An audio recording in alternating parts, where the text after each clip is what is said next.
Welcome to the E-Show with Neil Ravin. With over 1,000 NCAA commitments, the EHL is the proven path to college. Turn it up and learn more about the college placement leader at the Division II and III levels. Welcome to the E-Show, presented by the Penalty Box Foundation. The Foundation's mission centers around their daily motto, "We take care of our own," as they help out all of those within the hockey community who've experienced a catastrophic event. Learn more at penaltyboxfoundation.org. What's going on? My name is Neil Ravin, and this is episode number 70 of the E-Show. On this week's episode, we feature the youngest team of the offseason so far, as Bill Zaniboni and the Seahawks Hockey Club continue to prepare for their 5th season in the EHL and their first in the EHLP. Over the first 4 years, the Seahawks have established a reputation of being a hard team to play against, built off the physicality that they bring on every shift of every game. The program has also set itself apart as being one of the commitment leaders in the league, with 46 total NCAA commitments in 4 years, and that impressive number also includes 15 from this past season. Following the interview with Zaniboni, the former Division I netminder, the E-Crew discusses and selects the all-time lineup for the Seahawks. I'm joined now by Bill Zaniboni, the head coach and general manager of the Seahawks Hockey Club. How's it going, Bill? Good, Neil. How are you? I'm doing well, thank you. And thank you for coming back on the podcast. I think this is probably the third time or so we've had you on as you now head into season number 5, which kind of seems a little bit hard to believe, but how do you feel about where things are at with the Seahawks heading into season number 5? I feel good. I mean, I think, we've done a good job building this thing from the ground up and, continuing to add on to pieces from the program. And, the main goal is getting guys to school, right? I mean, that's what our league is built on, and that's what we pride ourselves on. So we're happy to be a piece in the EHL puzzle to contribute. So I think, we're happy with that. And now looking back on the 2020-21 campaign, plenty of negatives with how hard this season was. But when you go back and you find the positives, what do you circle from this past year?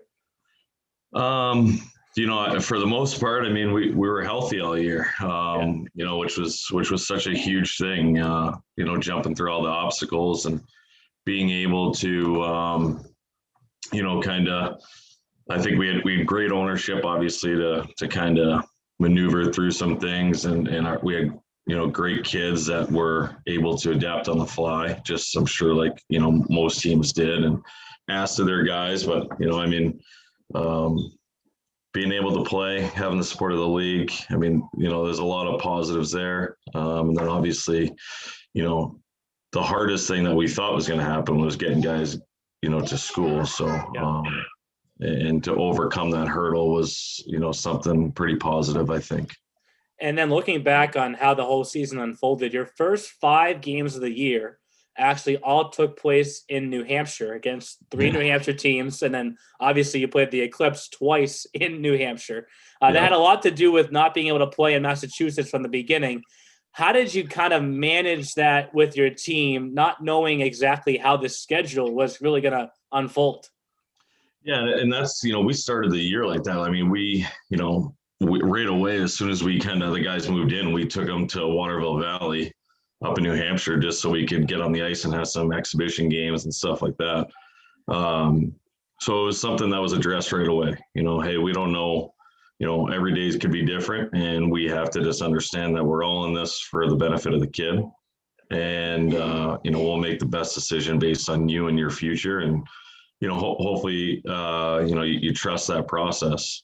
So it was tough at times, absolutely. But I think, coming out of the gate the way we did, with having no issues bringing them to Waterville, having no issues going to New Hampshire, every other day, or staying up there and making sure that they were playing games, I think starts forming that trust right away.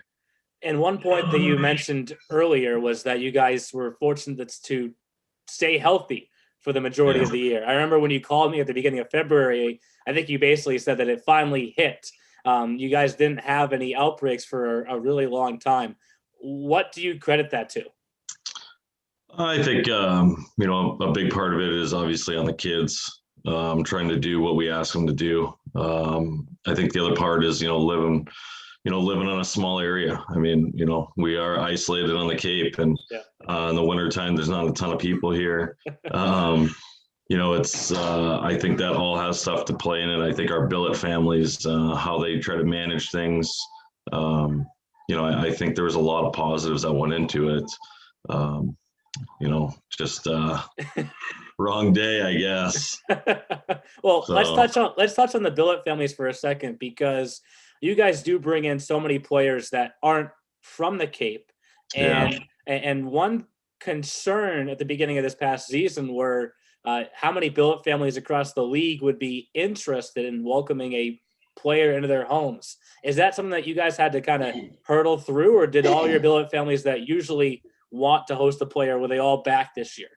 No, we actually, we definitely lost a couple because that was a concern. But, we gained a good crop of new families. And, we have an unbelievable billet coordinator who really managed things really well for us and set a foundation of, the structure of the program, how accountable our guys are held, to kind of living by the law and doing the right thing. And, we didn't want to put any families in jeopardy with, their young kids and missing work. And there's a lot that went into it. To be honest, like, hockey was almost last resort. It was, let's let that hopefully take care of itself, and let's try to manage everything else around us was priority number one. And then you fast forward, the season unfolds. We just touched on, you really guys stayed healthy up until the very end, but then all of a sudden you got to play 5 games in 5 days. And I have to say, as the person that has to handle the scheduling for the league, I guess I was a little bit grateful that it was you and not another team, because you just embraced it in full stride and took it on. Why did you feel the need to, while you knew it was going to be challenging, but just, it is what it is, we're doing this? Why did you feel that need? Yeah, because it's not about me. It's, we have enough guys that, you can roll guys in and out and try to maintain health. It was about the other teams that needed games, getting everyone seen by schools, and then making sure that, kids felt like they had a complete season. It's out of our control what happens. So, whatever we can do to make it kind of work that's our job as the adults that help manage things. And, I was all in whatever we had to do. And it was, it took practice away. So I'm sure the kids were okay with it. Just playing games, that's always what you want to do as a young kid anyway, is just play. So, I think it definitely was physically exhausting for sure. But, we had, it was fun.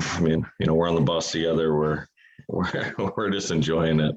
And then, of course, you advanced to face the Chiefs in the first round of the playoffs. You went out to Springfield. Obviously, I think it goes without saying, you wish you would have won that series. But the series ends and that kind of gauntlet stretch is over. Did you take a breath for a second with a little bit of a sigh of relief, or not really? No, obviously, I thought going into that series, we pretty much had like one full day of rest. Yeah. And going into that series, I thought if we could win game 1, then we had, emotion, I think, could carry us through the series. So when we lost game 1 in overtime, you kind of sit back and go, okay, like, I don't know if we have anything left. Yeah. And, kudos to them. They did a great job. And, but no, it's no matter what you're up against, you're a competitor. Like you want to win every day. So there's no sign of relief. It's frustrating. It's, you're angry and then you still have to hone in on, what's the main job that we do this for? And it's, all right, let's make sure we get these guys going to school. And let's transition back into that, because it's going to come off in a weird way, what I'm going to say next, but you brought it up to me during the season, and you texted me at one point and said, we may finish with more commitments than wins. And I know that sounds a little bizarre, but what do you what do you point that credit to? Is it the overall competitiveness of the league? Oh, for sure. I think, the depth in the league is the best that I've seen. And I've coached in a couple of different leagues. The coaching, every coach that I talk to has no issues pushing a guy on another team to go to a school. And a lot of colleges will call different coaches around our league and ask for their opinions on that player because, especially this year, we saw each other a lot. And, I think it's the credibility of what the league has done, to put kids at the forefront and make sure that, the success of our program is also the success of the league. It's not just individuals. It's, making sure our league is strong, making sure guys are going to school, making sure guys are playing heavy, hard, and fast every day. Yeah. And hey, you weren't the only one. The Warriors finished with more commitments than wins also. Yeah, no, and as much as again, I don't want to lose track of it. I think, that's the end all be all, but, it still doesn't sit great in the stomach. That's for sure. So, it's definitely, a kind of a bullet point coming into recruiting season. Gotcha. So with you and the Warriors both kind of finishing with that accolade, if you will, will you say that the Central Division was the toughest division this past year? I don't know. Every game was tough, absolutely. But, I don't know. We didn't see enough teams, so it's really hard to form that opinion. And I know it was good. I knew every game was good. It was fun. It was fun to coach. And I knew, you pretty much had a chance to win every night. I think we finished with 7 overtime losses. It was something ridiculous like that. But it was, that's what you want, and that's what colleges want. They want to see those games. Yeah. And back to the colleges, 46 commitments in 4 years to a variety of different schools. Do you take pride in the fact that you're sending kids to all the different schools as opposed to having, 3 or 4 just main pipelines? Yeah, it's not our future, so it's our job to give kids options and kind of let them and their family sit back and look at things, and it's their life, so we try to open up as many doors as possible. So at the end of the day, it's really, up to the kid, up to their degree, up to their family's financials, and there's a lot that plays into it for sure. And one of the most unique aspects of your team this past year were the Purdue brothers. You were able to have one on your team, and you brought back a former player who was coaching. Can you kind of take us through how you ended up with Billy Purdue back on the bench with you? Yeah, absolutely. So, my former assistant the year before, a guy named LJ Fellows, was accepted a position as a police officer here. Yeah. And as a rookie police officer, doesn't have a lot of time to dictate his own schedule per se. So, we needed someone more consistent on a daily basis with everything that happened with COVID and college hockey kind of being, pushed to the back of things. A lot of athletes lost their season, and Billy is a student athlete at Post University where they went fully remote. So he was sitting at home taking classes, and he got a job. And, I think push came to shove where he just mentally did not want to sit at home anymore as a 24-year-old. Yeah. So, he asked if he could come up and help out, and I thought it was a great thing. He's been through it with me as a player. Thought that he could maybe help guys adjust a little bit and be that ear that they might need. So I'm hoping that it was a great experience for him. And what was it like with his brother on the bench? Was there ever some insight given from Billy to Anthony, or was there kind of more whenever it was Anthony's turn, it was your turn to speak? Yeah, he, Billy handled the D. It's just like, when the parent coaches the kid, right? Like if the kid's a forward, then the dad coaches the D. Okay. So it kind of keeps that frustration away from it. Yes. But no, you know what? I give them both credit. I mean, they sat down, had a conversation before everything was finalized for Billy to come here, and it was hey, like I need to do my thing, and you need to do your thing. So let's keep it that way. And now now we got the third one coming in. So. Oh, there's a third one coming in too. Yeah. Yeah. It's a great pipeline that you have going with the Purdue family. Yeah. Looking forward now to season number 5. You guys are adding an EHLP team. I know it's been a thought process in the past, and you've waited a few years for it to come to kind of fruition. Why now? Well, I think it's a business standpoint to where there was a door opened up for us, and I felt that if we didn't jump on an opportunity to add to our program and grow like we're trying to do, then we're in it kind of for the wrong reason. We want to build an opportunity down here for kids to play and develop, and again, like this came kind of a door open for us, and I think we needed to jump and kind of trust ourselves to build it the right way. And that's what we're doing. And in terms of recruiting for that team, you've never had to do it before. Do you feel like you have a different mindset when you're trying to fill at that level compared to the EHL? No, I mean, I think it's, it's within the same program. I mean, our mission stays the same, and, the development process that we want for any guy. I mean, I think it's actually going to be beneficial to guys that, that are guys that bump in and out of lineups and stuff, to have a more consistent game day feel and puck touches, and to regain confidence, in their game. And we're excited about that. And looking forward, you get to now schedule for 2 teams as opposed to just one. You typically are the first guy out of the room at every scheduling meeting because you have just the one you got to do. Are you going to try and schedule the teams together, because you're really typically a bus trip every time you guys go out? Yeah, I mean, that's definitely the goal is to do that together. I don't know. I've talked to other coaches in the league on how they do things with their EHL and EHL Premier team, just trying to educate myself on stuff. And I really want to make this like one big group. Okay.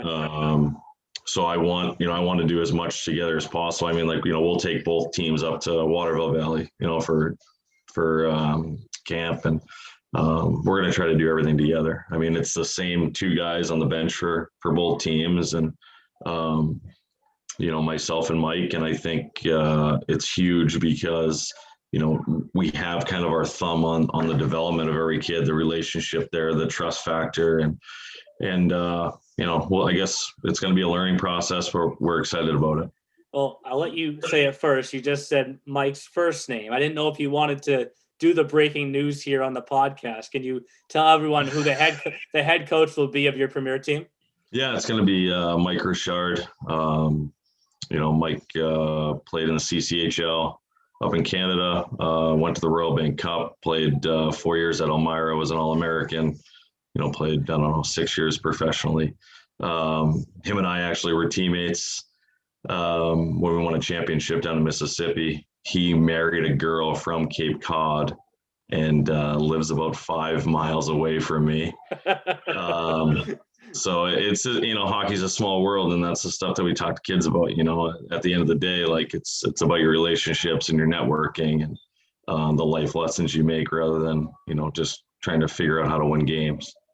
All right. Well, we're looking forward to working with Mike also. And before I bring the E crew in here next, because what we do with these Team of the Week features, we have an all-time lineup. We've built 4 so far in Rangers, Little Flyers, Wizards, and Rough Riders. So technically, compared to those teams, you have the shortest timeline to go off of, with only 4 seasons. I appreciate you doing the whole thing on your own. We're going to kind of pick it up, but can you give us a few foundational pieces from the 4-year history that you think, no matter what, these guys have to be a part of it? Yeah, I mean, I think obviously a guy like John Banovitz, who came in year 1 with us, who ended up becoming, an all-star in the AHL, and a contributor for one of the best college teams now in the country. Yep. Brandon Collette, again, came in year one, went on to win, goalie of the year as a rookie or something, like rookie of the year. And in that conference, I don't know how many you need, but. Well, we're going to do at least 12 forwards, 60, and 2 goalies. And then the last spot is kind of a utility. We go where we want to go. And you said off air here that you had 3 goalies. So I'll try and keep that in mind. Do you have one maybe forward that over the years you feel like has to be a lock as well? I mean, there's probably 3 that I think should be locks. Well, they're probably all going to get on. Yeah, I mean, if you think of one, like if you have to make one forward, I mean, it would probably have to be John Murphy. Yeah. I mean, he was here for 3 years. He was just unbelievable on and off the ice for us in the community and doing the right things and just being a good person. I think that's a great transition for one final story time here before I bring those guys on, because okay. I was at the game when Murphy, I believe, broke his collarbone. Yeah. And like his season was clearly done. Over. Yeah. But he never thought about going home. No, he stayed. And I mean, we brought him on the bench with us. And I got a text after that game. We're in Bedford, and I got a text after the game, and it said, I hate to tell you this, and we had 31 wins that year. Yep. And the text I got from a college coach is, I hate to tell you this, but your season is now end. It's over. That was literally a text from a college coach.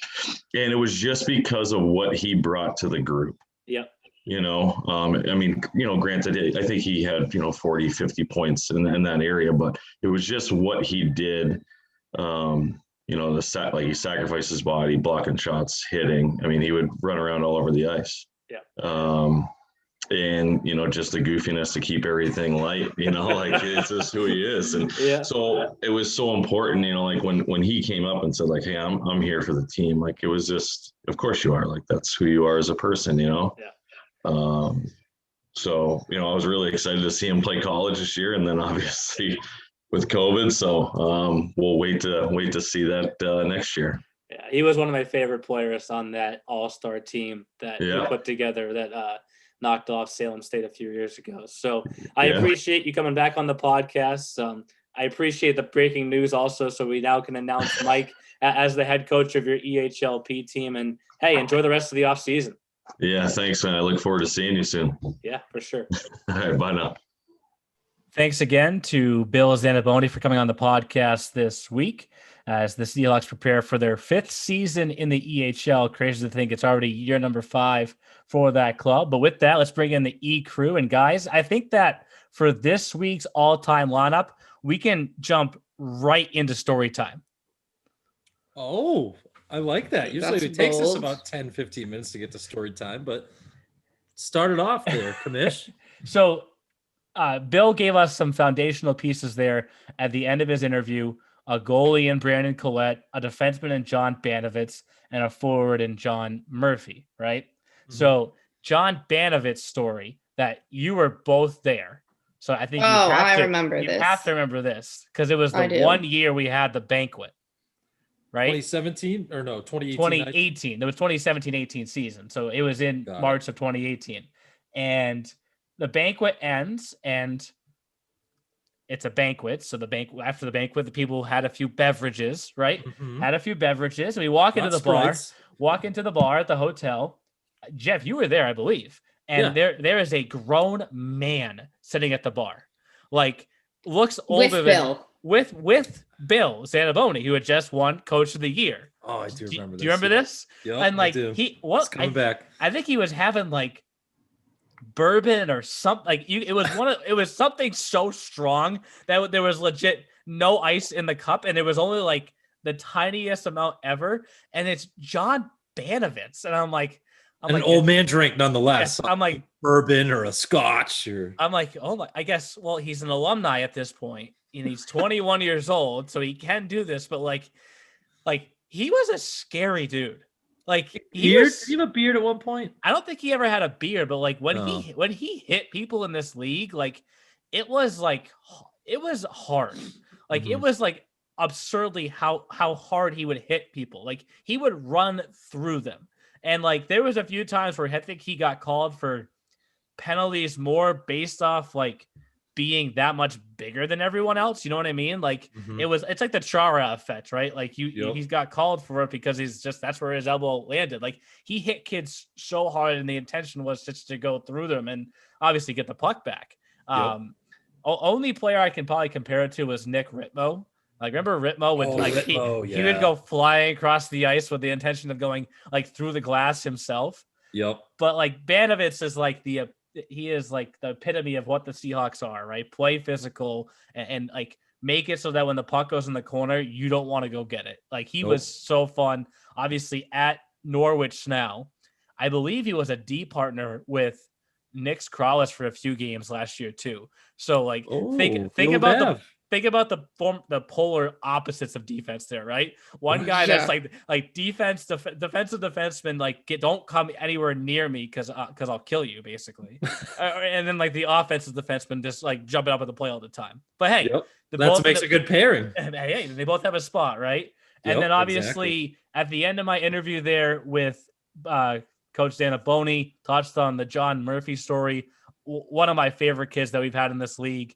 We've on numerous occasions throughout these Team of the Week features, gone back to that 2017-18, the All-Star team. John Murphy was an assistant captain on that team. Just a down-to-earth, fun kid. I still remember to this day when he did break his collarbone because it was at the Edge Sports Center. And like, it was like Greg Campbell. Who was the one that broke his leg for the Bruins? That was Campbell. Yep. Yeah, blocked the shot and then stayed out there for an entire shift after it, running around. John tried to, and like I still remember the yell. And then me too. I think I was there. I think you were there. I think that was the game when you picked Tristan Hadley, and every time he gave up a goal, you looked at me, and I was like, I don't know what to tell you. I think that is correct. But like Murphy, obviously, like I think he's from, I want to say like Illinois or something like that. So it says Arlington Heights is hometown. Arlington Heights. So and like the thing that I was saying to Bill is like this kid was like so down to earth, and like it happened at a point in the season where like nobody would have ever faulted him if he had said like, listen, I broke my collarbone, I'm clearly done for the year, and like he would have gone home. Like, but he stayed, right? And like the next week they were back at the Edge, like happy as a clam, like dude, your season just ended. Yeah, but I committed. Okay. Like it's like one of the best kids ever. Like that's good. He knows his role too. He knew that like, hey, I'm out injury wise, but I can still offer value to this team. Yeah, and for him. Crazy the story that Bill told me in the interview that as soon as he got injured, the college coach that said your season is over, because just that's what he meant to that team. 91 points in 127 career games. I would say they called him Mr. Seahawk when he committed. I remember the post. Mr. Seahawk. Yeah, because I mean at the time he was like the far and away all-time game leader. I know that Jack McDonald kind of has that number now, so maybe they're Mr. Seahawk A and Mr. Seahawk B, co-captains of the Mr. Seahawk organization. Mr. Seahawk Jr. But I think Jack. Seahawk Light. Yeah, Jack has to be on this team. Jack is another awesome kid, 3-year kid. Put him on the board. I know a story that I didn't get to with Bill is like I think Jack for a little while, like one of these summers, like lived in his car for a little bit and stayed here on the East Coast to like do landscaping and whatnot. He paid for his own way most of the way through juniors, which is like unheard of. Like stick taps all to you, like unreal kid. Kid. And Bill's got so many commits, I forget where he's going next year. I think he's going to St. Michael's. You're right. That's it. Purple Knights. No, I don't know if I am right though. So you're right. That is it. It's St. Mike's. Old McDonald had a farm. Yeah. Old McDonald had a farm. That's right. You had Jack. That's what I used to call him on your fantasy squad. Yes. Yeah. But a mascot of the week. A 3-year kid, one of the 15 commitments for the Seahawks heading to college this fall. That gives us 2 forwards. Speaking of physical presences at Norwich, Pat O'Neill has to be. Oh my God, that kid's a tank. And like a wagon. We did the comparison, right? Of the D partners of Banovitz and Corrales. Pat O'Neill and Brent Rickett, like they're like best friends now. It's actually pretty funny. Of course they are. It's hysterical. Ranger. They play the same way where they're going to go out there and they have a chance to score on every shift, and they have a chance to run you over on every shift also. Yeah. And O'Neill's not the biggest guy either, 6 feet, 174 pounds, but one of those guys that kind of, if you want to compare it to a Bruin, the Chris Wagner type, it's not that big, but he'll hit you through every type of board that he knows. And I keep saying that that's the way the Seahawks have played right over the few years. Yeah. Like they play. They're not like style. They're different in the way that they play compared to other people, especially in the North. I feel like, and we always say this on the podcast, I feel like they embody their coach, right? Bill was a goaltender. He was very tough. He was a very talented guy too. And that's the thing. The Hawks are talented, just in a different type of way. Me and Neil, we talked about this. I think I told you, I think it was last week when we were starting to talk about bringing them on, that they're like a UMass Lowell type. UMass Lowell has been like that for years. Basin's always had the tough, gritty, I'll beat you 2-1, 1-0. Not, I'm not going to go out there and dazzle you and have all these crazy one-time trick shots and pucks through the legs. I'm just going to beat you up, tire you down, and win the game that way. And that's such a great comparison, right? Because a guy that spent a lot of time at UMass Lowell was Cam Ellsworth, who was one of Bill's best friends and is now the head coach at Norwich. So and two kids that we already have mentioned here so far in the first, 5 that we've done. 2 of the 5 have gone on to Norwich from the Seahawks. And those are the type of guys that Bill has every year. And to continue on, we're kind of focusing, I guess you could say, right towards the top of the scoring chart. Trevor Veniclaus was probably what a great kid. That kid's so funny. I don't know if he have played as much physical as the other guys did. I vote absolutely not. but then maybe he was probably one of the best skill guys that the Seahawks have had. What a guy. Another Cortland commit. What's up, Cortland? He's the 4th or 5th all-time leading scorer for the Seahawks in one year. Yeah. In one season. And he was over He's a point per game Tennessee player. Boy. Tennessee. Yes. Probably loves him some Peyton Manning. Can't say that up in this region of the country. All right, so that gives us Trevor Veniclaus. That gives us 4 forwards. And again, for all those people at home that don't know, the Seahawks have only been around for 4 years. So we don't have, this is our first team of the week. New team. New team. We've done all the old quote unquote new. We've done 3 original 6 teams in the Rangers, Little Flyers, and Rough Riders, so that they each have 8 years to go off of. Yeah, double. And the Wizards had 7 years to go off of. Oh, true. Yeah. So this is the youngest feature so far, I guess you could say. Yeah. Yeah. The baby Hawks. The baby Hawks. The Xana Hawks, the Xana Buttes. Oh my God, the Xana Beauties. I miss saying that. Another 1-year all-star forward. We've touched on his college team on numerous Doesn't he go to Elmira? Yeah. Oh, yeah. Oh. We've touched on his college team Elmira on numerous occasions in the Team of the Week features. This is Matthew Stewart. And what's unique about him is he actually played for Bill the year before Bill came to the EHL, right? So Bill brought a lot of those Dell's Ducks guys with him from Dell's Ducks are in Wisconsin.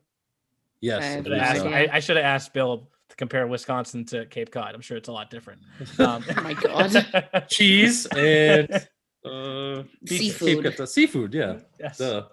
But Matt Stewart was a part of the that all-star team as well, the 2017-18 team. No, different. That's different from the Murphy one. Murphy was on the 2018-19, I should have said. Stewart was on the 2017-18 all-star team, the very first year that we did it. So to continue on with forwards, obviously the total number of points don't jump out the same way that the other teams do. As the Seahawks do definitely play that more grinded out style. I don't know if I can go back and find the shootout goal from this kid from whatever year it was. But he had a shootout goal, Brendan Cross, against the Seahawks. I'm sorry, against the Wizards. Against themselves. Against his own team, against Tristan Hadley. He fired. Against the Wizards. He did the like the Peter Forsberg move. Oh. I'm surprised Brady doesn't remember this. And like I actually have no recollection of this. One of the players was recording it behind McCabe the would net. know. Oh, I think it was at the edge. So I think I actually so he wouldn't know. I think I was calling it, but I don't remember. Not at Toby Keats, Tony Kent. Oh my gosh. Wait. How did I forget about this? Like, I think the first time I ever heard somebody say Toby Keats, it was John Murphy. Like, Mr. Seahawk was always like, Toby Keats, a.k.a. Tony Cantarina, which is where my best friend, her, like, boyfriend grew up playing there. So now, like, every time I have to Venmo Tom or something, like, when we go out to dinner, I just call it Toby Keats, and we start laughing. And Rachel's always like, what'd you name it? Toby Keats. Yeah. And we always joke about Ken. But Toby Keith's, for those that don't know, wasn't. Yeah, we have to educate. It was an awesome bar in Patriot in Place. Foxborough, yeah. Big old guitar bar, remember? Like, that was such a gold mine. Like, how does a place like that go out of business? Now it's like a bowling. I don't even know what it is, actually. I haven't frequented that area. Another bar just went in there, actually. I forget what it is now, but you're right. Dude, they used to have the live Patriots entertainment Place. every weekend. I love that place. Patriots Place, like, during Battle of Boston season, is electric. Yeah. It's a little bit packed. A little bit. We won't get into this story. We'll save it for the Walpole feature of the showcase when the Patriots fan. Oh my god! Oh yes. Don't elaborate anymore. Save it. 2 miles down the road and took a nap at our show. Don't say it. Stop. That was too big of a tease, Neil. Right, Jason Crow. Moving back to Toby Kent, Tony Kent, Toby Keats. Toby Keats. Mouthful. Colton Smith. Oh my god, he goes to school down the street. Should I go say hi? I was like 2 minutes away from Brittany's house. Another Dells Duck player that came to the Seahawks, spent 2 years with Zaniboni with the Seahawks, and then moved on to Framingham State. This says /D. Another one of those kids that utility was just willing to do anything for his throw team. him in there. We're gonna put him here for now. Oh, okay. Because true, we don't have as much to like pick from. I'm not saying that there's not. That came out the wrong way. Okay. Anyways. Well, because years wise, we have 4 years as opposed to, like we said, 7-8 years with this. Yes, and to Bill's credit, we were about to hit record on the podcast, and he told me that he had filled out the all-time lineup for me. Oh my god! He's doing our work for us. Thanks, Coach. And he had 3 goalies. So what? Yes, it'll make sense when you get to it. I think we can guess the other 2. I don't know that I could, but that's. Do we want to skip ahead? No. Okay. Yeah. We gotta finish. We have to finish what you started. Boom. Yeah. Inspirational. Brittany with the inspiration on the 2. I like the people that I have on D personally. Because one of them's like one of my favorite people. Or he was one of my favorite people. You don't want to add anything else for the forwards? We still have. No, I'm like. I mean, I would like to add. Plain blank for good. I'd like to add Binch, but like, can you add him? Like, I don't know. That's like a big old. Let's wait on that. I want to put one current player in there. I was gonna say Vasquez. Like, as in coming back. They've already announced that Austin Pick is coming back. Yes. Yeah, we have to put him up. He was an all-star for them. He was an all-star for them last year, so I think we have to put him on this list. Yeah, but he's arguably one of their most skilled guys that they had. Yes. Yeah, I agree with his statement. He had 29 points in 37 regular season games last year. Yep. There's a high chance that he is one of my first fantasy picks next year. So Ooh, Say a that all sleeper, right. if you will, a sleeper. Well, we have to, at a later episode, we have to figure out the rules for next season. Oh yeah, we're gonna have to have a nice little 1 to 2 hour Zoom chat about rules for next year. Well, I mean, the rules. biggest rule is how many Rangers can one person pick. But Right. anyways, we're on the Seahawks. I was saying, I don't know if we're gonna have to go. That'll be a fun rule to make because we're gonna have to say how many of one team, or is it how many of Boston Junior Rangers can you limit yourself to take? Which yes. one? There's a big difference. What about Declan Dennehy? I would put him on this list. I can't see where I'm looking right now. He was just another solid forward depth guy for the Seahawks. I think he was actually He played Johnson Wales. 18-19 too. Yes, I think he was actually going to possibly come back for another season. Because he's a 2000, so he could have He's from played. Duxbury. He could have played this past year, but had committed and just stayed at school at JWU, as we like to JWU. say. Down the street from my house in Rhode Island. Right, we're switching now. All these people down the street from our houses. I know. Hey, Dennehy. everybody. Hey I spelled kids. that correctly. We're That's a down now to the last three forwards for the Seahawks. Whoa. I liked it. I don't know what's going on. It's getting weird. What about Kapolkin? He was like one of the only European kids I remember. That Bill takes a lot of American-born players. Yeah, he was pretty solid. I think he ended up at Wentworth. I feel like that's an interesting thing, though, right? Because like we said last week with Steve Brown, he coached over in Sweden, so the Rough Riders get a lot of Swedish guys. Bill's been U.S. bound mostly for his coaching, right? I don't think he's gone overseas or anything. I'm shocked. I'm shocked that you made it through that whole thing, and Brittany hasn't said the one thing I expected her to say here. Oh. Well, because Neil, he's Jewish and you're Jewish, so it makes sense. I thought we were. Oh. Yeah, he's living from Israel. Okay. It's like straight out Israel. Yeah, But he's not going on the list. No. That flag is so tiny. Well, I couldn't when see you it. said- It looked like when a you- Finnish flag. when you said Kapolkin, the name that kind of sparked in my head was Vasquez. Mr. Yeah, I just mentioned Aussie. him too. Yeah, Yep. he had multiple years in the Aussie. EHL, 2 with the Seahawks and actually 1 with the Wizards. So overall, throughout his EHL career, played in almost 150 games. Oh wow. Right?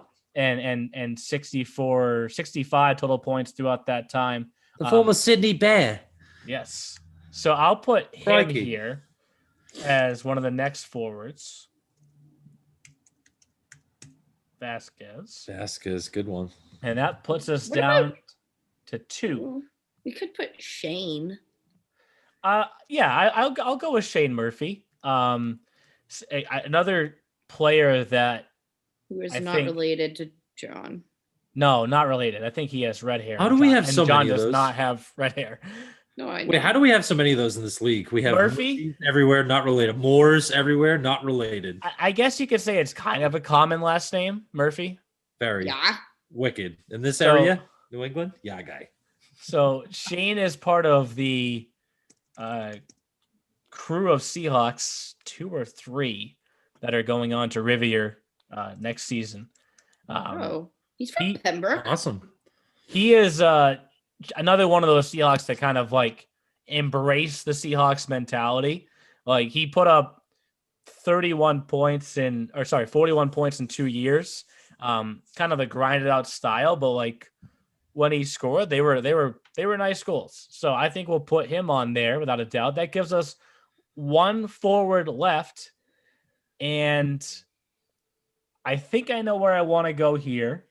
Okay. Go ahead. And Guide us. Oh my God, I have his page open on my wow. phone. He's another Adam- name I remember. Yep. Adam Gion, and one of the reasons being this goal that you see in the playoffs for the 2019-20 season, That was at the edge, wasn't it? Was that a Wizards? the playoff overtime Yeah. winner, and that is the only playoff win the Seahawks have had so Nope, far in toss 4 Adam years. Gion on the list. So he Yeah. absolutely. We're sorry it took us so long to get you there, Mr. Adam Gian, Yes. but you Now- absolutely go on that list. But what's been great about the Seahawks is they've made a progression with every year, right? Like the first year was really a grinded out, like let's see what we got. Didn't make the playoffs. Next year, I think they made the playoffs but didn't win any games. Year after they made the playoffs, won a game. This year made the playoffs, got swept, but I think that was more, as Bill and I touched on, they had to play that crazy 5-5 stretch the week before where they literally played Monday, Tuesday, Wednesday, Thursday, Friday, had off a couple of days, and then all of a sudden we're back in a playoff series.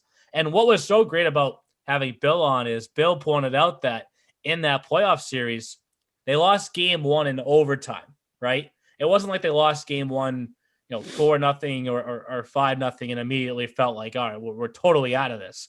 But when you lose game 1 in overtime of a best of 3, you feel like you should be in the series, but it's like it hurts even more almost than losing 4 or 5-0, because you were so close. You were just a bounce away from winning that game, and then all of a sudden now you're up 1-0, right? Mm-hmm. So honestly, with the Seahawks, I'll say it right now. I know we all picked the Seahawks to beat the Chiefs, but that's a whole different conversation. We love the Hawks. If you tell me now the Seahawks come back and win a playoff series next year, I can back that. I can definitely back that, and they can like get their first progression. Playoff series win for sure. And for them too, like that's no small, like we've talked about with expansion franchises, for them to have made the playoffs every year since they've been around, that's huge. That's massive. Yep. There's been a lot of expansion teams that have been in the bottom for years. It's taken them forever to get to their first playoff. And Bill Collette, Bill Zaniboni have run a really good organization. Like you said, they just keep getting better every year. So they might be the 2 funniest people. Yeah, Bill Collette's an awesome guy. I got to talk to Bill last year during our it was when the Seahawks played the Rangers at the BIC, and we had a little bit of technical difficulties with the new camera for the Rangers. And I got to live tweet the whole day next to Bill Collette, and I got to hang out with him for a couple hours. And he's a very entertaining, very funny, very knowledgeable, knows a lot of people. He's an awesome guy, Bill Collette. Obviously, whenever I'm in the car, my phone goes off like constantly, right, Jeff? Like there's always so many phone calls from these guys. Oh, forever. One of Brittany's favorite Bill Collette lines is when he refers to like all of us girls on the phone, like oh my god, it's so funny. We're like it's like between you and I and all the girls, it's like, well, all the guys, no, but he says it so casually, right? And every time I laugh, like you referred to a board meeting as all the girls getting together. I was like, no. I'm pretty sure every governor is a male, but I understand what he's saying because it's just Bill Collette. It's just Bill Collette, right? Like, another reason Neil's a big Bill Collette fan, big golfer, right? Bill Collette. Yes. Oh, dude, he came up to. We went golfing last year, golf. And we played Red Tail, which is out in Devon's, Mass, right? Mm-hmm. And he wanted to walk or something like that, and I was like, Bill, like. This course is like over 8 miles long. We're not walking this course. Like this is a bear and a half. But my whole 10, you're gonna take a nap. I don't want to walk, and I love to walk, right? But who would be a great? But we'll get back on track in a second. Who'd be a great walker on a golf course, Jeff? Brittany, because she walks. Her feet move like the freaking Energizer Bunny. It's like, guys, I'm still opening the door to get out of my car, and she's already at the front door of the rink. Like, oh my god, I hate people who walk slow. Our dinners in Westchester, it was like me, Neil, Kyle, everybody, Chris. We're all of a sudden Brittany in her own like Brittany. Oh, okay, bye. She's already put her name in at the restaurant. Okay, I guess we'll catch up. She already ordered apps. She already ordered drinks. We're good to go. Thanks, Britt. So to the D, at the speed of light. To the D, we've already named John Banovitz, right? I have the next one. Brittany's not like the rest of them. Oh my god, I love this kid. Nice. Cade Hanley is the nicest human being to grace this earth. And he kind of had a little bit of a different skating technique, right? What did Bill Zaniboni call him, Brittany? I don't know, but he's from Montana, so it kind of explains some things. Bill called him the hunchback because he kind of had that little. Oh my god! Wait, I'm just envisioning a photo like on the Google Drive of little Milan Lucic-esque. He's not a bad skater, but he had like his shoulders did hunch a little bit with the way that when he had the punk, and like Bill would be like hunchback, like move it. I don't remember that. Quasimodo. It's like, dude, it's like I can hear everything that you're saying over the mic right now. He scored an awesome overtime winner. We were in PA in a showcase. Boom. There. That's what I'll find the video at some point too for that one. That was a We'll great block one. it up. Oh my God, what a great Yeah, human we're being. gonna keep going with story time. I feel like we've had that every week though. We've Oh had my that, God. like, that good human, I good have like hockey player. Is your CJ combo. Klein story from All-Star Week? When he Oh. lost his phone. Oh. Well, he Did legit. he has to Where take I a was nap going too? with it, He but- legit lost his phone, and I remember like walking. We did morning skates at the Edge Sports Center, and then we went like from the Edge back to the hotel, and then took the bus to Salem or took the bus to Pittsburgh State. So like we go in the locker room back at the Edge after the whole day's over to put our gear back there, and like the phone is right there. Oh my God. Like it's just flips upside down with a black case. Like I Hey, get it it. happens. It's a black floor. And I remember him being like, 20 missed text. Tough day. And I was like, okay. Awesome kid. Is that what you were gonna say, Brittany, or no? No, just remember whenever I would say his name, it was like a Sorabella-esque type of thing. Oh god, she would always like there are names, Jeff, that Brittany just loves to enunciate and like raise the level, right? So like Brittany? What? No, it so- doesn't sound I like know, So, me, like- what? she'd be like, CJ Klein, and I'm like, oh my god, like No, and then one time when we were at CJ All-Star thing, Klein. like I was like CJ Klein, and then every single time, freaking Pat O'Neill heard me like one time, and then they never let it go. And Yeah. All-Star Week was in October, so they never let it go until freaking March when everybody left.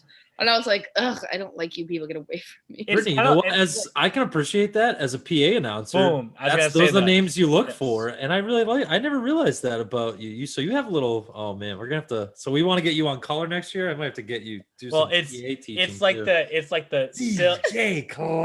I noticed it with you, Jeff, because it's like the syllables, right? When you have Yes. a name based off of syllables, you enunciate it differently. Like You can like- ride it. like the Reduzi, as we always like. That was Ooh. of all the years, Reduzi is your favorite to announce ever at the finals. I think it has to be. I got a little bit of the chills in Iceland because we had the crowd again, and it's the Dave. So like, yeah, certain word like David, because you can kind of ride the I and then the U, and yeah, that was I told him that too, and he laughed. He winked at me. He was like, "That was great, man. That fired me up." I was like, Yes. "That's why we do. That's why we love what we do." So let me go back to Bill's text because Bill was a little bit disappointed that I didn't let the lineup be his lineup. I think he was surprised that I said that we were going to come on and do it. I can 'cause- like picture him being like, what the hell, man? Like, are you kidding me? Like, You're not gonna just take my lineup and just copy and paste. You're good. You're done. So we have Banovitz, we have Klein, and we have Hanley, which are three guys that he had so far. Okay, well, that's good. Okay. And yeah, we like that. another guy that he had, which would be a great name to hear Jeff pronounce PA. He thought that while this guy wasn't a big point guy, Oh. defensively just sound, went on to UMass Dartmouth. This would be a great last name for Jeff to say. Andre I like Bardashevich. Artasevsky. Oh, How would there's you- no I or He's Y from at the end. Never Minx. mind. Minx is where? Belarus? Yeah, I actually think you got that right. He's not Finally. from Greece. Woo! He's not from Greece. Listen, guys, I like these athletes. You know, we're all Belarus. former athletes. We try to not make the same mistake twice, and I got it. He's not from Greece, New York, or Athens, Greece. He's from Minsk, Belarus. Would you say? How would you pronounce that? PA. Bardashevich, basically, like kind of sound. Bardash. Yeah, probably ride the A little bit Yep. because the Shevich is hard. You can't really like Shevich. Like, yeah, you can't ride the A. I would say I'm trying to make sure I spelled this. ride the A. Bardashevich. Andre.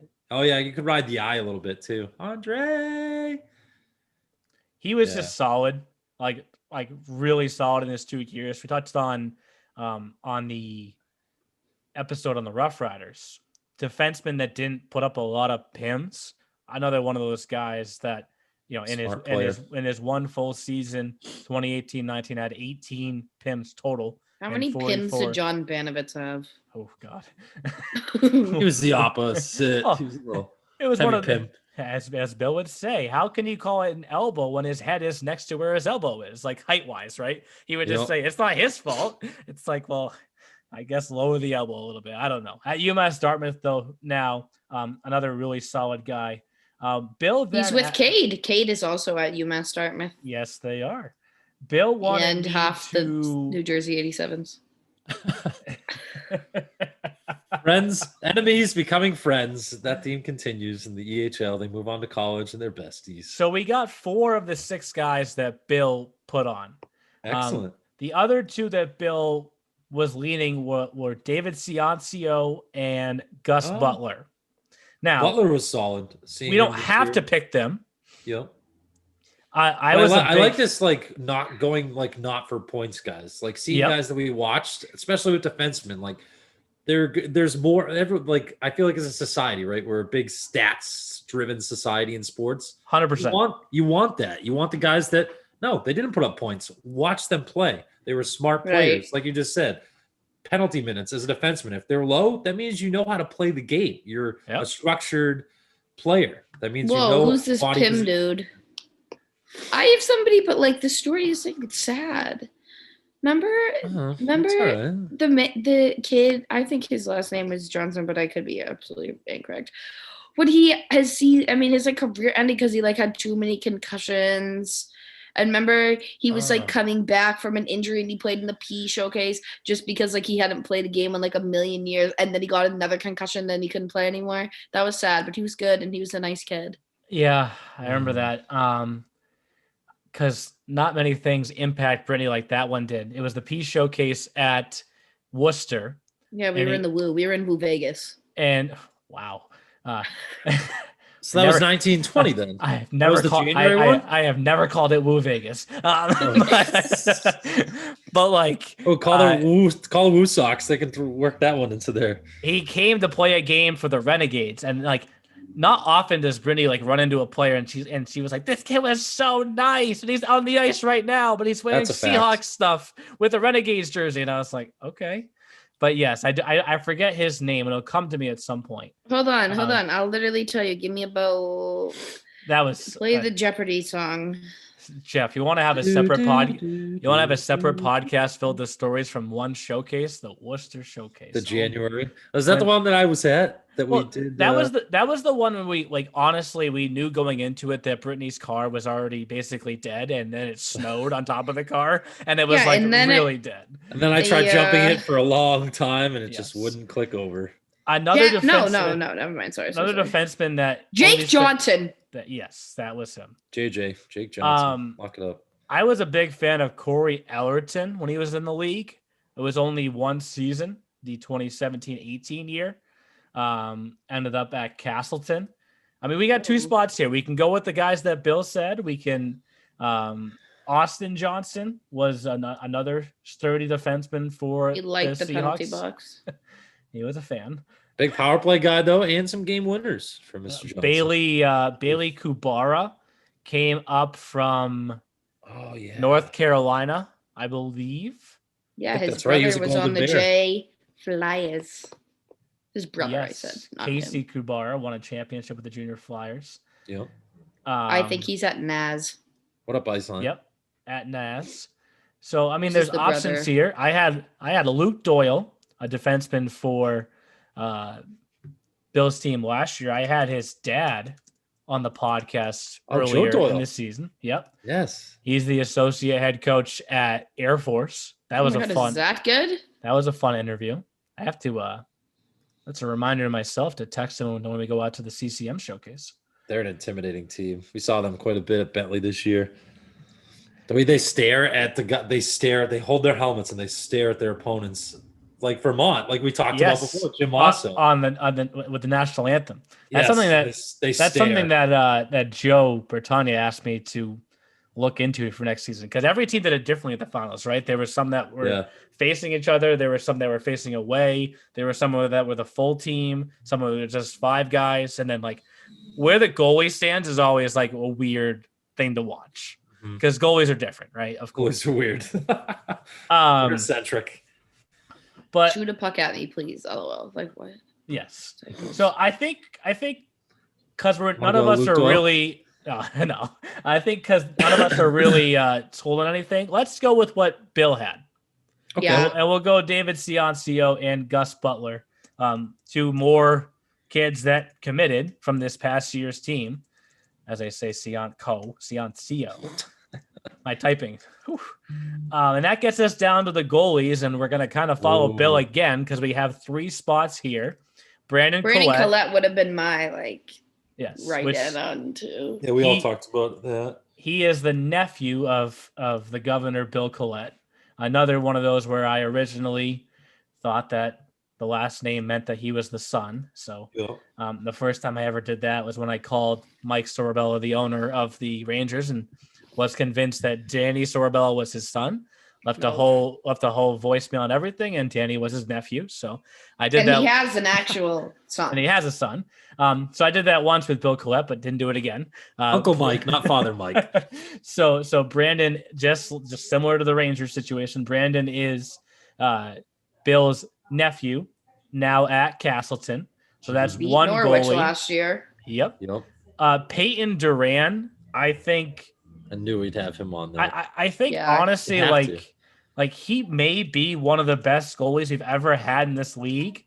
The numbers just don't show it because it was another Seahawks team that kind of grinded out goals, so the record just kind of was impacted based off of who they were. But Peyton Duran was he was legit, and he's going to Tufts next year. And we have had some success as a league with 2 players recently that have been goaltenders that have gone on to the NESCAC and have won NESCAC Player of the Year. The first was Connor Rodricks, who was a Walpole kid, and then that's a throwback name. Red Train. And then he went to Connecticut College and won Goalie of the Year while playing for Connecticut College, or Player of the Year, sorry. And then Tim Sestak, another throwback name, who played for the Applecore and Bobcats and then went to Wesleyan and won NESCAC Player of the Year. And Bobcats Royals. And I say both of those, and I know this is going to sound lofty, but Peyton Duran has the same potential to do that at Tufts. He could go there and be good enough to win NESCAC Player of the Year. Let's go, Jumbos. Here we go. Jumbos. Get us some goals. Get him some goals, please. Come on, Jake. He made some saves last year that were out of this world. Out of this world. Just ask Jim McCabe, right? With some of the save calls. He'll tell you. And then the last goalie, I'm surprised Brittany doesn't just jump out at her. You're gonna say DJ Paxton. Yeah, and this is this is what Bill was looking for also. He was a 2-year guy, right? Yeah. 2-year guy. I gotta find his stuff here. Trying to pull up his stats here at the same time. So they've had 4 or 5 different goalies that we can all rattle off that were very good. 2 years. DJ Paxton. He won 23 games, but really it was that second year, the 2018-19. This 2018-19 year was their best season. Yeah. Right. I want to say they won 26 games or something. No, Bill was saying something about 30 or so. Oh, really? Was it that much? So we got to go 2018-19. Let's get it right. We don't want to short them any victories. No. Oh my God. I said 26. I'm going to get a scratch ticket, baby. I'm out of here. I nailed it. And honestly, they were right there with the Wizards that entire year for that division title. Yep. Right, and then that was the playoff series. Well, they played back-to-back years in the playoffs. The New England South. And we're going back to that next year, right? We're doing New England North, New England South. That's a deepish. We'll talk off here about that one. I'll let you know next week. Everything's constantly evolving and changing. No, we have our league annual meeting. Our league annual meeting is the day that this podcast drops on the 6th. And I have what I'm proposing. So we'll see what happens. Get back to that. All right. Yeah, I'm hoping that it works out that way. But awesome. To rattle off this roster for everyone, the forward unit for the all-time Seahawks lineup puts John Murphy, Jack McDonald, Patrick O'Neill, Trevor Veneclaus, Matthew Stewart, Brendan Cross, Colton Smith, Declan Dennehy, Jeremy Vasquez, Shane Murphy, Adam Gione, and Austin Pick. defensive unit of John Banovitz, Cade Hanley, CJ Klein, Andre Bartoshevitz, David Ciancio, and Gus Butler. And then goaltending trio of Brandon Collette, Peyton Duran, and DJ Paxton. So this is the first time we've picked 3 goalies. So we're utilizing that final spot with the goalie spot. Goaltender, so the utility. Oh, so yes, the utility can be forward, D, or goaltender. Yes, this team is very strong in goaltending. So that's our 5th team of the week feature. As we mentioned, that is the quote unquote youngest team that we have done so far. And a name or a team that Brittany had hinted at before was the Avalanche. We're going to save them. Though. We're going to save them though for later on. Right. Red Train.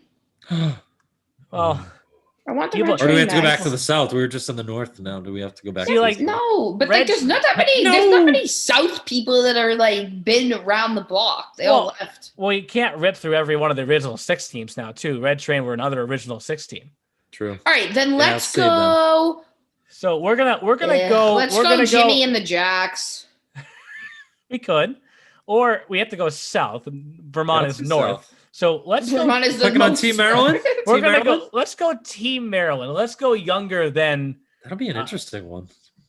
God, I'm like losing my mind. When did they come in? Team Maryland came in the 2018-19 season, so a year younger. Because they came in after Wilkes-Barre. Yes, they were a year younger than the Seahawks because they've played 3 seasons, 18-19, 19-20, and 20-21.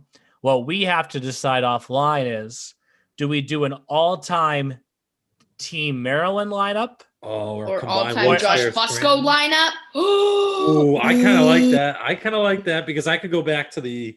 I mean, would the Justin Lyle days count too, or no? No, only Fusco. Yeah, I mean, the internet's a powerful thing, Jeff. We can find only the Josh Fusco rosters if we wanted to, and this is true. And I just like some of those really old names that we had: Perez, Okerblad. Oh, for sure. And for Josh, right before we even get to it, I'm gonna say to Josh, like, who is your foundational piece? And before I even finish that sentence, Arkapenko. There you go. We're all on the same page. Look at us. Oh, this is amazing, right? I love it. We're clicking right now. Yeah, we're doing an all Josh Fusco team. I like that. I don't know what we call it. I'm already excited. The Maryland Knights, question mark. I don't know. Maryland Knights. Ooh, I kind of like that. We need to get them a mascot. The Wilkes-Barre Scranton Team Maryland Knights. There you go. All right, so there's a combination of all of it. Have fun saying that when they leave the zone. The Wilkes-Barre Scranton Knights Team Maryland leaves the zone. Oh, and the puck's already in the net because I just finished saying their name. It's the WBS for life. TMDK. That's a lot. So we'll feature Team Maryland next week. Keep these Team of the Week features going, and we'll talk to you guys next week. Sounds good. Adios. See you, everybody. Thanks for listening to The E-Show. Learn more at easternhockeyleague.org and follow us on Facebook, Twitter, Instagram, and YouTube. Also, be sure to subscribe and get notified when next week's podcast is released.